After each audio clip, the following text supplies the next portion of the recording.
సంఘములోని పిల్లలుగా ప్రభుత్వం బ్రతకడానికి, నీ నామ సంకీర్తన చేయడానికి, నీ వాక్యాన్ని చదవడానికి, నిన్ను గురించి పాడడానికి, నిన్ను స్తుతించడానికి, నీ వాక్యాన్ని ధ్యానం చేయడానికి ప్రభువా మీరు ఇచ్చిన శుద్ధినాన్ని బట్టి, గొప్ప దినాన్ని బట్టి నీ వందనాలు స్తోత్రాలు.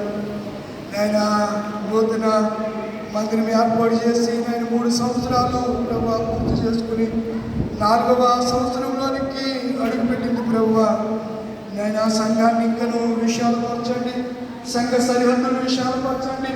సంఘంలో ఉన్నటువంటి ఒక్కొక్క కుటుంబాన్ని, ఎన్ని కుటుంబాలైతే సంఘంలో ఉన్నారో ప్రభువా, ఏ కుటుంబానికి దీవెనలు కలగకూడదు ప్రభువా. ప్రతి కుటుంబాన్ని దీవించండి, ప్రతి కుటుంబాన్ని హెచ్చించండి, ప్రతి కుటుంబాన్ని మీరు బలపరచండి, ప్రతి కుటుంబ బిడ్డలకి ఆరోగ్యం దాచండి, ప్రతి కుటుంబ బిడ్డలకు ఆయుష్యాన్ని పెంచండి ప్రభువా.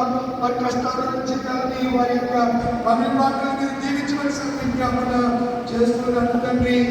చిన్న గ్రామమైన, చిన్న సంఘమైన, సున్నిసారమైన, సుందరమైనటువంటి ₹1,00,000 ఈ దినాల్లో ₹1,00,000 దీనికి దీనికి ఆలు ఉంటుంది. ఇట్టి రీతిగా దీన్ని నిర్మించుకోవడానికి ప్రభావ మీరు ఈ సంఘానికి ఇచ్చిన ఈ ఔన్నత్యాన్ని బట్టి, మహాత్ముని బట్టి నీకు వందనాలు, స్తుతులు, స్తోత్రాలు. ఆయన సులభాలు కట్టించిన దేవాలయంలోనికి ఈ మహిమతో మీరు వచ్చినప్పుడు యాజకులు అక్కడ ఉండలేకపోయారు, కానీ ఈ సేవకుని నీ దాసుడు కానీ సొలొమోను బాలుడైన సొలొమోను ఈ సన్నిధిలో ఆకాశంలో కరుణెత్తి ప్రార్థన చేస్తాడు ప్రభువా.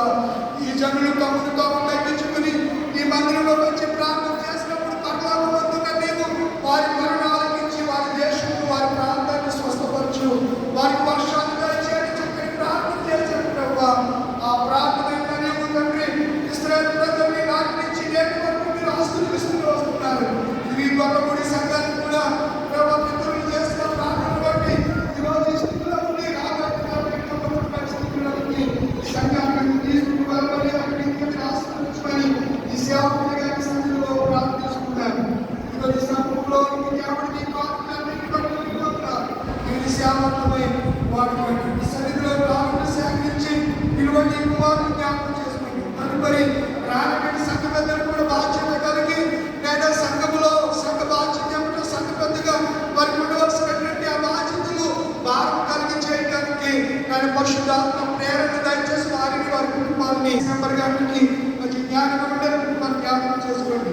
నేను వృద్ధులైనటువంటి మన తండ్రి సమానులైన వృద్ధులు ఎంతమంది ఉన్నారు, వారి ఆలోచనలు చక్కని ఆలోచనలు ఇచ్చి సంఘం కొరకు ప్రార్థించే ప్రార్థనాత్మను వారికి దయచేయండి. స్త్రీల సమాజాన్ని జ్ఞాపకం చేసుకోండి. స్త్రీలందరికీ అయినా ఊరిలో ప్రార్థన చేయడానికి దయచేయండి ప్రభువా. రాజుల స్థితి చేయని స్త్రీలను కనుగొనడి అని లేఖనాలు సెలవిస్తున్నాయి. కనుక సంఘం కొరకు ప్రార్థించే స్త్రీలను అందరినీ సిద్ధపరచండి. వారికి వందనాలు, స్తోత్రాలు. స్త్రీ సమాజాన్ని నియమించండి. ఎవరి సమాజాన్ని జ్ఞాపకం చేసుకోండి. వారు కూడా 2-3 కనపడుతున్నారు ప్రభువా. ఈ ఎవరు చేస్తున్న పరిచయం ప్రయాణాలను కూడా మీరు దీవించండి ప్రభువా. సంఘంలో ఎవరు బలహీనంగా అందరినీ కూడా మీరు బలపరచండి, రోగులను స్వస్థపరచండి. వచ్చే ఆదివారం సన్నిధానానికి తీసుకురండి. ఎవరే